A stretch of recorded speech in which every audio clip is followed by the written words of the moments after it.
వే gold trusted gold buyers మీరు తాకట్టు పెట్టిన బంగారాన్ని విడిపించి ఈ రోజు ఉన్న మార్కెట్ ధరకు కొనబడను. కడప ఎంపీ వైఎస్ అవినాష్ రెడ్డి నిరసనకు దిగారు.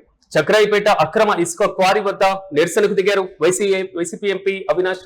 ప్రధానంగా క్వారీ కుంటలో పడి జయంత్ రెడ్డి, రాజవర్ధన్ రెడ్డిలు మృతి చెందారు. చిన్నారుల మృతదేహాలకు నివాళులర్పించి తల్లిదండ్రులను ఓదార్చారు ఎంపీ అవినాష్.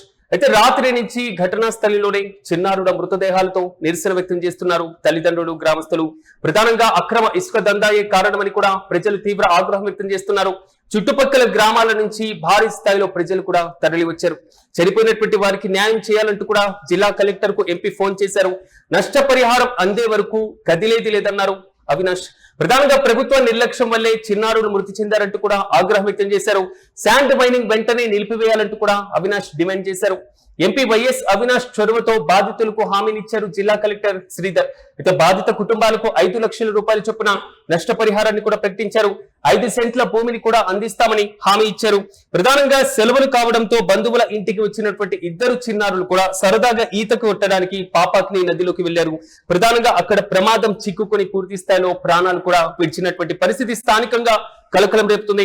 ప్రధానంగా పాపాగ్ని నది లోపల ఇసుక అక్రమ రవాణాకి సంబంధించి దానికి సంబంధించినటువంటి దోపిడీ కారణంగానే 2 ప్రాణాలు బలి తీశాయంటూ కూడా ఎంపీ అవినాష్ తీవ్ర ఆగ్రహం వ్యక్తం చేశారు. మాజీ ఎమ్మెల్సీ బీటెక్ రవి అనుచరులు ఈ అక్రమ వ్యాపారాన్ని నడిపిస్తున్నట్లుగా కూడా ఆరోపణలు వస్తున్నాయి. నిబంధనలకు విరుద్ధంగా భారీ స్థాయిలో జేసీబీ యంత్రాలను పెట్టి నది గర్భంలో నుంచి ఇష్టారీతిలో కూడా ఇసుకను తరలిస్తున్నట్లుగా తెలుస్తున్నాయి. అయితే 5 సెంట్ల భూమితో పాటుగా 5 లక్షల రూపాయల వరకు కూడా నష్టపరిహారాన్ని తాజాగా ప్రకటించిన కానీ నది లోపల అక్రమ రవాణా మాత్రం కొంతవరకు ప్రకంపలు రేపుతుంది. ప్రస్తుతం అక్కడ ఉద్రిక్త పరిస్థితులు అయితే చోటు చేసుకున్నాయి.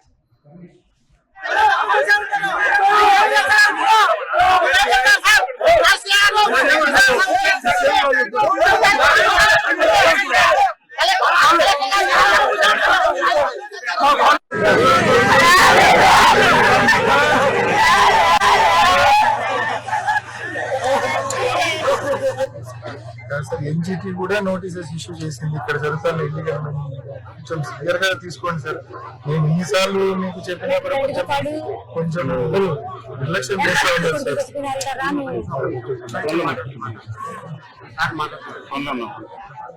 ఇప్పుడు కూడా నేను మీతో మాట్లాడుతున్నా, నా పక్కనే మిషన్ ఉంది సార్. 2 మిషన్లు ఉన్నాయి సార్, నా పక్కనే ఉన్నాయి.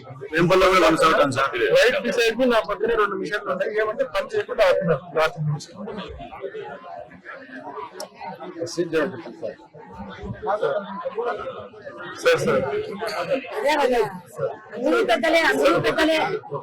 యాక్షన్ తీసుకోవడం కుటుంబాలకు న్యాయం ఎలా చేస్తామనేది కూడా ఇంపార్టెంట్ సార్. ఇప్పుడు బాగా చదువుకునే పిల్లలు సార్, బాగా 16 ఇయర్స్ ఒకరు, 18 ఇయర్స్ ఒకరు. ఆ కుటుంబానికి ఉన్న 2 పిల్లలను పూర్తిగా ఆ కుటుంబం కోల్పోయింది. ఆ కుటుంబానికి ఏ రకంగా న్యాయం చేస్తామనేది కూడా గవర్నమెంట్ తరఫున మీరు అనౌన్స్ చేయాలి కదా సార్. Very important. ఇక ఇదే అంశంపై మరింత సమాచారం మా ప్రతినిధి కిరణ్ అందిస్తారు. కిరణ్, చెప్పండి, అసలు చక్రాయిపేటలో ఏం జరుగుతుంది? ఎంపీ అవినాష్ అక్కడైతే పూర్తి స్థాయిలో నిరసన వ్యక్తం చేస్తున్నారు. ప్రధానంగా పాపాగ్ని నదిలో అక్రమంగా ఇసుక దోపిడీ వ్యవహారానికి సంబంధించి పూర్తి అప్డేట్స్ ఏంటి? వైఎస్ఆర్ కడప జిల్లా చక్రాయపేట మండలం అద్దాలమర్రి సమీపంలో పాపాగ్ని నదిలో నిన్న ఈతకు వెళ్లిన 2 విద్యార్థులు మృతి చెందారు. వారు తమ బంధువుల ఇంటికి, ఏదైతే కడప కమలాపురం నియోజకవర్గం పెళ్లిమర్రి మండలానికి సంబంధించిన కారపరెడ్డిపల్లె గ్రామానికి చెందిన 2 విద్యార్థులు సెలవులు కావడంతో తమ బంధువుల ఇంటికి వచ్చారు. ఆ బంధువులకి ఇంటికి వచ్చిన నేపథ్యంలో అక్కడ ఉన్న నదిలో, ఏదైతే పాపాగ్ని నది ఉంటుంది, అక్కడ ఇసుక క్వారీలు ఉన్నాయి. ఇసుక అక్కడి నుంచి అక్రమ రవాణా జరుగుతుంది. అయితే అక్కడ ప్రధానంగా ఇటీవల కురిసిన వర్షాలకు ఆ గుంటల్లో, ఏదైతే ఇసుక క్వారీ గుంటల్లో నీరు ఉండడం, 2 విద్యార్థులు అక్కడ ఈత కొట్టడం, అనూహ్యంగా 2 విద్యార్థులు మరణించడం జరిగింది. అయితే మరణించినప్పటికీ కూడా నిన్న రాత్రి నుంచి కూడా అక్కడనే ఆ విద్యార్థుల తల్లిదండ్రులతో పాటు బంధువులందరూ ఆందోళన వ్యక్తం చేస్తున్నారు, ఆగ్రహం వ్యక్తం చేస్తున్నారు. అయితే అక్కడికి జిల్లా కలెక్టర్ గాని, ఆర్డీఓ గాని, సిఐ గాని, ఎస్ఐ గాని, స్థానికంగా ఉన్న పోలీసులు మాత్రం వెళ్ళారు. అక్కడ ప్రధానంగా నిన్నటి నుంచి తమ కుటుంబానికి అన్యాయం జరిగింది. అదైతే ఇసుక అక్రమ రవాణా వల్లే ఆ 2 విద్యార్థులు మరణించారంటూ అటు తల్లిదండ్రులు, ఇటు బంధువులు, ఇటు వైఎస్ఆర్సీపీకి సంబంధించిన నేతలు ఆందోళన వ్యక్తం చేస్తున్నారు. అయితే గత రాత్రి నుంచి కూడా అటు తొంగి చూసిన అధికారులు కానీ, నాయకులు కానీ లేరు. ఎమ్మెల్సీ బీటెక్ రవి అనుచరులే ఈ ఇసుక అక్రమ దందా రవాణాకు పాల్పడుతున్నారంటూ ప్రతిపక్ష వైఎస్ఆర్సీపీ ఆరోపణలు చేస్తున్నారు. ఇక్కడ ప్రధానంగా ఇసుక అక్రమ రవాణా వల్లే ఆ 2 విద్యార్థులు మరణించారు. ఆ ఇద్దరు విద్యార్థులకు న్యాయం చేయాలంటూ నేరుగా వైఎస్ అవినాష్ రెడ్డి అక్కడ నిరసన దిగారు, ధర్నా చేస్తున్నారు. అయితే అక్కడ ప్రధానంగా జిల్లా కలెక్టర్ చేరుకూరు శ్రీధర్ కు నేరుగా YCP MP Avinash Reddy phone చేశారు. అక్కడ ఇసుక అక్రమ రవాణా జరుగుతుంది, గతంలో ఎన్జిటికి ఫిర్యాదు చేశాం, నేరుగా ప్రెస్ మీట్ పెట్టి నేనే ప్రెస్ మీట్ పెట్టి చెప్పడం కూడా జరిగింది. ఎన్జిటి జిల్లాలో ఉన్న ఇసుక క్వారీలన్నింటినీ ఇసుక అక్రమ రవాణా ఆపండి అంటూ ఎన్జిటి. కానీ కిరణ్ ప్రధానంగా అంటే జిల్లా వ్యాప్తంగా అక్రమ ఇసుక రవాణాను నిలిపివేయాలంటూ జిల్లా వ్యాప్తంగా అక్రమ ఇసుక రవాణాను నిలిపివేయాలంటూ గతంలోనే కలెక్టర్ ఆదేశాలు జారీ చేసి, సరే కలెక్టర్ ఇష్యూని పక్కన పెట్టేస్తే ఎన్జిటి క్లియర్ కట్ గా ఆదేశాలు ఉన్న ఈ అక్రమ రవాణా ఎలా సాగుతుంది? ఇక్కడ ప్రధానంగా అధికార పార్టీకి సంబంధించిన నేతలు మాజీ ఎమ్మెల్సీ బీటెక్ రవి అనుచరులు ఇసుక అక్రమ దందాకు పాల్పడుతున్నట్టు గతంలోనే వైఎస్ఆర్ ఫిర్యాదు చేసింది.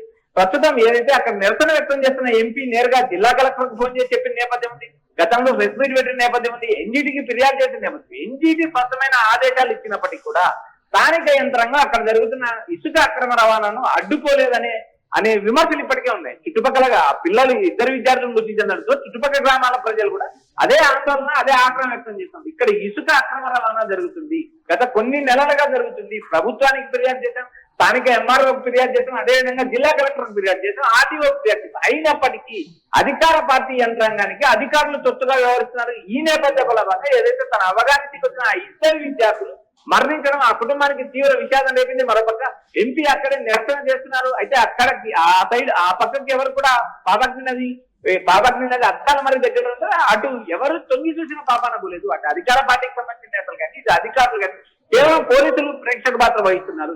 అక్రమ రవాణా జరుగుతుంది. మరోపక్క ఎన్జిటి ఇసుక అక్రమ రవాణా ఆపండి స్పష్టమైన ఆదేశాలు ఉన్నప్పటికీ కూడా అధికారులను నిమ్మకు నీరెత్తినట్టున్నారు. అక్కడ జరుగుతున్న అక్రమ రవాణా అడ్డుకోలేదని చుట్టుపక్కల గ్రామ ప్రజలు కూడా ఆగ్రహం వ్యక్తం చేస్తారు. అయితే నేరుగా ఎంపీ జిల్లా కలెక్టర్ చేరుకూరు శ్రీధర్ తో మాట్లాడడం, ఆ ఇద్దరు విద్యార్థులకు 5 లక్షల చొప్పున నష్టపరిహారంతో పాటు ఆ కుటుంబానికి 5 సెంట్లు స్థలం ఇస్తామని ప్రకటించడం జరిగింది. అయితే ఇప్పటికి కూడా అధికారులు అక్కడికి రావాలి, అధికార పార్టీకి సంబంధించిన నేతలు రావాలి. ఎందుకంటే అక్కడ జరుగుతున్న అక్రమ రవాణా చూడాలి. అక్కడ ఎంపీ ధర్నా కొనసాగిస్తున్నప్పటికీ కూడా అక్కడ ప్రొక్లైన్లు అక్కడే ఉన్నాయి. అక్కడి నుంచి ఇసుక అక్రమ రవాణా జరుగుతుందంటూ నేరుగా జిల్లా కలెక్టర్ ఫిర్యాదు చేసినా కూడా పట్టించుకున్న పాపాన పోలేదు. ఈ నేపథ్యంలో ఇద్దరు విద్యార్థులు న్యాయం చేయడంతో పాటు ఇసుక అక్రమ రవాణా ఆ కుటుంబానికి జరిగిన నష్టాన్ని పూడ్చాలంటూ ఎంపీ నిరసన ధర్నాకి దిగారు. అయితే అక్కడ ఉద్రిక్త వాతావరణం చోటు చేసుకుంటుందా చూడాలి. మరి అధికారులు వెళ్తారా లేక నిరసన ధర్నా మరి కొనసాగుతుందనేది కూడా వేచి చూడాల్సింది. Right Kiran, thank you. Kadapa MP YS Avinash Reddy నిరసనకు దిగారు. ప్రధానంగా చక్రాయిపేట అక్రమ ఇసుక క్వారీ వద్ద మాత్రం నిరసనకు దిగారు వైసీపీ ఎంపీ వైఎస్ అవినాష్ రెడ్డి. క్వారీ కుంటలో పడి జయంత్ రెడ్డి, రాజవర్ధన్ రెడ్డిలు మృతి చెందారు. ఇద్దరు కూడా సరదాగా ఈతకు వెళ్లి అక్కడే ప్రాణాలు కోల్పోవడం మాత్రం ఆ కుటుంబంలో తీవ్రమైనటువంటి విషాదం నింపింది. అయితే చిన్నారుల మృతదేహాలకు నివాళులర్పించి తల్లిదండ్రులు ఓదార్చినటువంటి అనంతరం కీలకమైనటువంటి డిమాండ్ చేశారు వైఎస్ అవినాష్ రెడ్డి. వారి కుటుంబాలను ఆదుకోవాలంటూ కూడా రాత్రి నుంచి ఘటనా స్థలంలోనే చిన్నారుల మృతదేహాలతో నిరసనకు దిగారు తల్లిదండ్రులు, గ్రామస్తులు. అక్రమ ఇసుక దందాయే కారణమంటూ కూడా ప్రజలు తీవ్ర ఆగ్రహం వ్యక్తం చేస్తున్నారు. మరోవైపు చుట్టుపక్కల గ్రామాల నుంచి కూడా ప్రజలు భారీ ఎత్తున తరలి వస్తున్నారు. చనిపోయినటువంటి వారికి న్యాయం చేయాలంటూ కూడా జిల్లా కలెక్టర్ కు ఎంపీ ఫోన్ చేశారు. నష్టపరిహారం అందే వరకు కదిలేది లేదన్నారు అవినాష్. మొత్తం మీద ప్రభుత్వ నిర్లక్ష్యం వల్లే చిన్నారులు మృతి చెందారన్నారు ఎంపీ. శాండ్ మైనింగ్ వెంటనే నిలిపివేయాలంటూ కూడా ఎంపీ అవినాష్ ఆగ్రహం వ్యక్తం చేశారు. వైఎస్ అవినాష్ చొరవతో బాధితులకు హామీనిచ్చారు జిల్లా కలెక్టర్ శ్రీధర్. దాదాపు బాధిత కుటుంబాలకు 5 లక్షల నష్టపరిహారంతో పాటుగా 5 సెంట్ల భూమిని కూడా అందిస్తామని హామీని ఇవ్వడం జరిగింది. ప్రధానంగా కూటమి ప్రభుత్వం అధికారంలోకి వచ్చిన తర్వాత ల్యాండ్, శాండ్, మైండ్ ఇలాంటి కీలకమైనటువంటి ఆరోపణలు, వివాదాల్లో కార్యకర్తలు సాధ్యమైనంత వరకు దూరంగా ఉండండి, వీటిలో చిక్కుకోవద్దని కేంద్రం ఆదేశాలు జారీ చేసిన కానీ క్షేత్రస్థాయిలో పరిస్థితి మాత్రం తీవ్రమైనటువంటి ఆరోపణలు ఎదుర్కొనే విధంగానే కనబడుతుంది. ప్రధానంగా జిల్లా కలెక్టర్ జిల్లా వ్యాప్తంగా అక్రమ రవాణా, ఇసుక దోపిడీ వీటన్నిటిపైన ఉక్కుపాదం మోపాలని ఆదేశాలు జారీ చేసిన, మరి ముఖ్యంగా national green tribunal NGT clear cut ఆదేశాలున్న ప్రధానంగా పాపాగ్ని నదిలో మాత్రం ఇంకా త్రవ్వకాలు చేపట్టడం, తాజా ఘటనలో అయినా అధికారులు చలనం వస్తున్నాయి. ఇప్పటికైనా బాధితులపైన చర్యలు తీసుకుంటారా? ఇప్పటికే పూర్తి స్థాయిలో నష్టపోయినటువంటి కుటుంబాలకు నష్టపరిహారం మాత్రమే కాదు, ఇలాంటి అక్రమ దోపిడీని ఆపాలంటూ కూడా స్థానిక ప్రజలు డిమాండ్ చేస్తున్నారు.